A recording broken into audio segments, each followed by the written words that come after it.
The jackhammer looked truly awful and looked more like a basic suplex. Oh, that looked disgusting. Yeah, the Fiend definitely said, "You ain't hitting this on me." As if the Fiend didn't cooperate with the move and She in the streets, playing with the best, yeah, we don't freeze.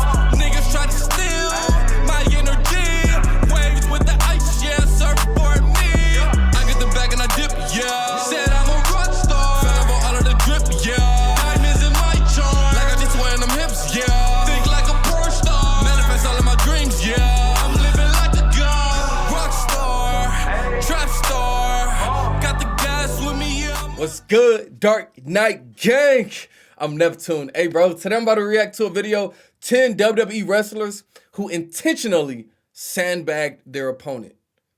I don't even know what sandbagged means, bro. But this better be a fire video. Y'all requested it. Don't trip you not. Got y'all. I'm ready to hop on into this. Everybody have a good day. Have a great day. I hope you had a great week, bro. I'm feeling good. I'm feeling great. I just got done working out. You feel me? Yeah. Anyway, let's hop into this video. 10 wrestlers who intentionally sandbagged their opponent.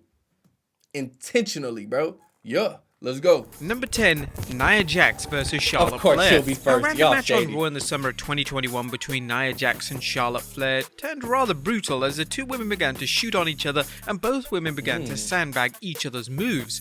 This started with a spinebuster from Nia which Charlotte didn't cooperate with, and it resulted in Charlotte having a rough landing. Charlotte would then go for a double leg takedown, with Nia deciding she didn't want to do the planned spot. Now, it was rumored that there were deep personal issues between the two women, but apparently that isn't the case. Yeah, so Charlotte Flair started it. She sandbagged Nia Jackson. They just got into it. Oh, shit. Okay. That was a good one. Let's see what else. Versus Alex Riley. Now, there was some debate as to whether Alex Riley's sandbagging in this match with Jack Swagger on Raw was truly intentional.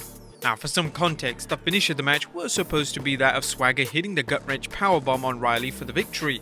The issue was that Riley didn't cooperate with the move, meaning that he was literally dead weight, and Swagger struggled to lift him up for the move. Yeah, he did that shit on purpose. Questions were raised as to why Riley would do this deliberately, as there didn't appear to be any issues between the two men. Now, the likely reason for Riley's sandbagging was that he suffered a head injury or possibly a concussion during the final part of the match, which could have made it hard for him to fully cooperate with the move. Number 8, Lacey Evans versus Bayley. Now, Lacey Evans has been heavily criticized for sandbagging her opponents. Where the f is Lacey Evans, bro? I haven't seen Lacey Evans in a minute. Number of matches, with the likes of Charlotte Flair, Becky Lynch, and Bayley all complaining about this. This criticism has extended beyond fan backlash, and WWE superstar Riddle even made a public comment in relation to Lacey's sandbagging on social media. The worst example of her sandbagging occurred following a dark match on Raw in 2019. As Bayley was supposed to hit Lacey with the Bayley to belly to send the crowd home happy, but Lacey didn't jump up for the move. Yeah, this meant that both women awkwardly fell over. Looked terrible, and the Bayley to belly suplex is one of the most basic moves around, meaning there was zero excuse for Lacey to sandbag the move. Yeah, Lacey shady for that one. Number 7, Shawn Michaels sandbags Sid's powerbomb. Y'all know Shawn Michaels is like one of my all-time favorites. The night after WrestleMania 11 was supposed to be a huge moment for Psycho Sid. He was going to turn on Shawn Michaels and begin a solo run, which would push him once again up to the main event scene in WWE.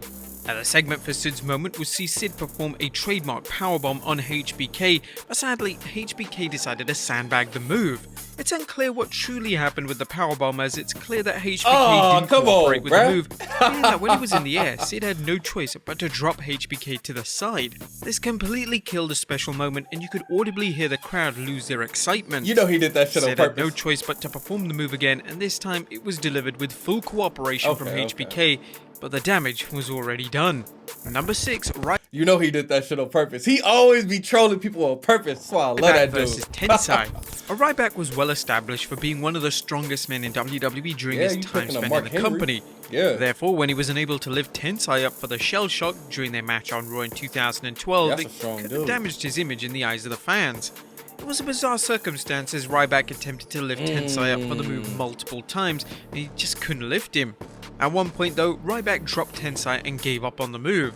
The two then improvised a new finish which saw Ryback hit a meat hook clothesline to secure the victory.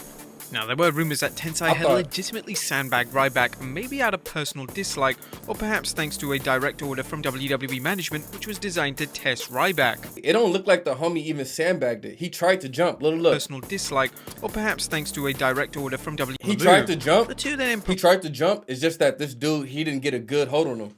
What? Improvised a new finish which saw Ryback hit a meat hook clothesline to secure the victory. Now, there were rumors that Tensai had legitimately sandbagged Ryback. Nah, it looked like he tried to help. Dislike, or perhaps thanks to a direct order from WWE management, which was designed to test Ryback. Number 5, Brock Lesnar versus Randy Orton. All right, let's see the main what event happened. of SummerSlam in 2016 saw Brock Lesnar and Randy Orton collide in a dream match. This would be their first ever 1v1 match on pay-per-view, and the match is remembered for two things. One, Orton being busted open by Lesnar, and secondly, Orton sandbagging Lesnar. Orton would sandbag Lesnar on all of Lesnar's German suplexes. Orton just didn't want to go up in the air for the move, and Lesnar was clearly having difficulty lifting Orton and throwing him with the force he traditionally would. Orton's sandbagging is most likely explained due to Orton's history with shoulder and arm injuries, and just wanted to avoid getting injured. Yeah. Now, it's rather unlikely that Orton sandbagged Lesnar to spite him, as the two had and continue to have a great relationship behind the scenes in WWE. Yeah. Number 4, That's not too bad. He just didn't want to be thrown too far. You know what I'm saying? So he still let him do the move. He was just protecting himself. Goldberg versus the Fiend, Bray Wyatt. Oh shit, now, without what a doubt, happened? one of the most controversial matches in recent memory was Goldberg versus the Fiend, Bray Wyatt back in 2020.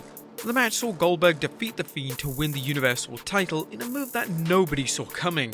The finish of the match came when Goldberg hit a jackhammer on the Fiend to secure the victory, but the Fiend was actually accused of sandbagging Goldberg's iconic finisher to try and make him look bad. Okay. The jackhammer looked truly awful and looked more like a basic suplex. Oh yeah, that looked trash. It appeared as if the Fiend didn't cooperate with the move and failed to give Goldberg enough leverage to pull the move off effectively. Was this the case of the Fiend going into business for himself, or was it a case of the Fiend just being too heavy for Goldberg to lift? Number 3, Triple H versus Scott Steiner. WWE had big plans for Scott Steiner when he returned to the company in 2002. He was thrown into a high-profile feud with the then world champion Triple H, and the two were set to meet at the 2003 Royal Rumble pay-per-view.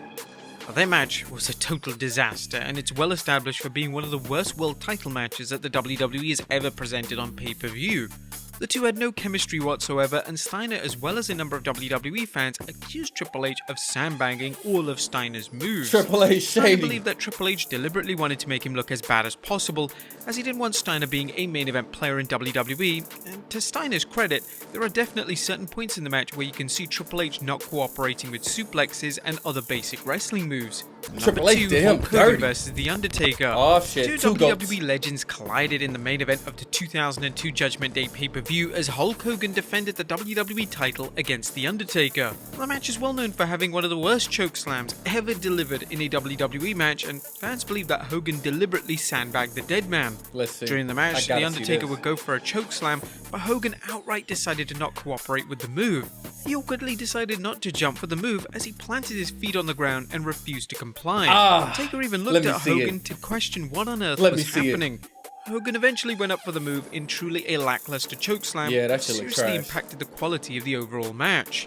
And number 1, Brock Lesnar versus Yeah, Hulk Hogan shady for that one. That choke slam looked disgusting. Hardcore Holly. Sandbagging can sometimes result in a serious injury, and God Hardcore damn. Holly found this out the hard way in 2002. Holly was wrestling Brock Lesnar on SmackDown, and throughout their infamous match, Holly was sandbagging a number of Lesnar's moves. Eventually, when Lesnar went for a powerbomb, the timing was off and Lesnar dropped Holly right on his neck. The botched powerbomb broke Holly's neck, and he was forced to take over a year off to heal up. It's believed that Holly intentionally sandbagged Lesnar to try and make him look bad, but it ultimately backfired in the biggest way possible. And then this nigga gonna There you kick have it, his folks. Brock Lesnar. He don't give a f. And then he gonna kick him in the back of the neck. Backfired in the biggest way possible. Hey, Brock Lesnar a beast, bro. He don't care about none of that. Nah, this was a good video though. We saw some wrestlers sandbagging other wrestlers on purpose. I think one of them, it didn't seem like he did it on purpose. The other guy, like I said, just couldn't lift him up. But for the most part, the rest of these, yeah. Who knows why? Who knows why? Shawn Michaels, he did it on purpose though. He was like, I ain't about to make you look good. That's why he one of my favorites. Shout out to the gang. Everybody have a good day. Have a great day. Peace. To the trap, G in the streets.